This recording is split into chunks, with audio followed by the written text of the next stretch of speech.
प्रधानमंत्री बिहार में चुनाव प्रचार की शुरुआत मेरे लिए, मेरी पार्टी के लिए गर्व की बात है कि मेरी कर्मभूमि जमुई से कर रहे हैं। पहले भी उनके परिवार के कई सदस्यों ने रूडी जी को हराने का प्रयास किया था। एक तरफ जहां मजबूती से चुनाव प्रचार में जुट गया है, तो वहीं अभी तक सीट प्रत्याशी के विवाद में ही महागठबंधन, इंडिया अलायंस जो भी बोले वो उलझा हुआ है।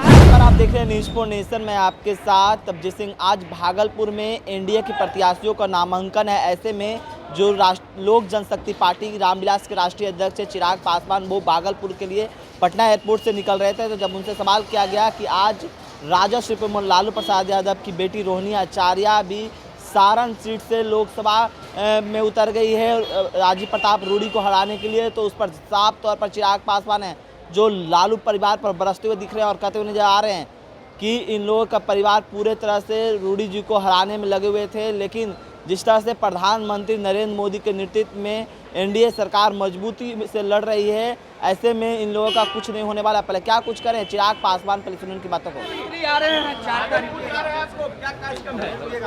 भागलपुर में तो आज नामांकन है, नामांकन के लिए हम लोग जा रहे हैं, बट हाँ उसके बाद फिर हम लोग वहीं से जमुई जाएंगे।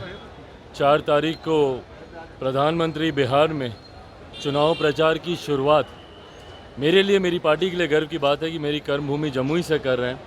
तो उसके बाद हम लोग जमुई जाएंगे, वहीं पे रहकर 4 तारीख के कार्यक्रम की पूरी तैयारी का जायजा लिया जाएगा। लालू प्रसाद यादव की दूसरी बेटी चुनावी मैदान में उतरी है। आज रोहिणी नहीं, ठीक है, अच्छी बात है भाई। शुरुआत भी कर रही हैं, कह रही हैं राजीव प्रताप के रूडी के रास्ते में रोड़ा बन के ही रहूंगी। उससे पहले भी उनके परिवार के कई सदस्यों ने रूडी जी को हराने का प्रयास किया था। मुझे लगता है प्रधानमंत्री जी के नेतृत्व में जिस तरीके से एनडीए गठबंधन मजबूती से आगे बढ़ा, जहां एक तरफ हम लोग नामांकन और तमाम तरीके की चुनावी प्रचार हम लोग शुरू कर चुके हैं, 4 तारीख को प्रधानमंत्री औपचारिक तौर पर चुनाव प्रचार की शुरुआत कर देंगे, तो वहीं महागठबंधन के भीतर सीटों को लेकर, प्रत्याशियों को लेकर तमाम विवाद अभी भी बरकरार हैं। ये दर्शाता है कि वो गठबंधन कितना असहज है। ऐसे में ये संदेश बिहार की जनता तक पहुंच रहा है कि एनडीए एक तरफ जहां मजबूती से चुनाव प्रचार में जुट गया है, तो वहीं अभी तक सीट प्रत्याशी के विवाद में ही महागठबंधन, इंडिया अलायंस जो भी बोले वो उलझा हुआ है। 400 पार की बात कर रहे हैं आप, 400 पार की बात कर रहे हैं, लेकिन कहा जा रहा है कि मैच फिक्स ऑलरेडी हो चुका है। 400 पार एनडीए गठबंधन करेगा, ये विश्वास मोदी की गारंटी से आता है। बिहार में 40 की 40 सीटें हम लोग जीतेंगे। जहां एक तरफ मेरे प्रधानमंत्री की गारंटी है, तो वहीं प्रधानमंत्री और मुख्यमंत्री जी की डबल इंजन की सरकार है। उसके साथ हम लोग का बिहार फर्स्ट, बिहारी फर्स्ट है।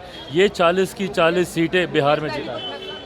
तो आपने सुना चिराग पासवान किस तरह से रोहिणी आचार्य को लेकर साफ तौर पर कहते हुए जा रहे हैं कि इनके पूरे परिवार राजीव प्रताप रूडी को हराने के लिए उतरे थे, लेकिन इससे कुछ नहीं होने वाला। जिस तरह से प्रधानमंत्री नरेंद्र मोदी का जो गारंटी है 400 पार, वो हम लोग पार करेंगे और महागठबंधन बिखरता हुआ नजर आ रहा है। जिस तरह से वहाँ पर सीटों का बंटवारा तक अभी तक नहीं किया गया है।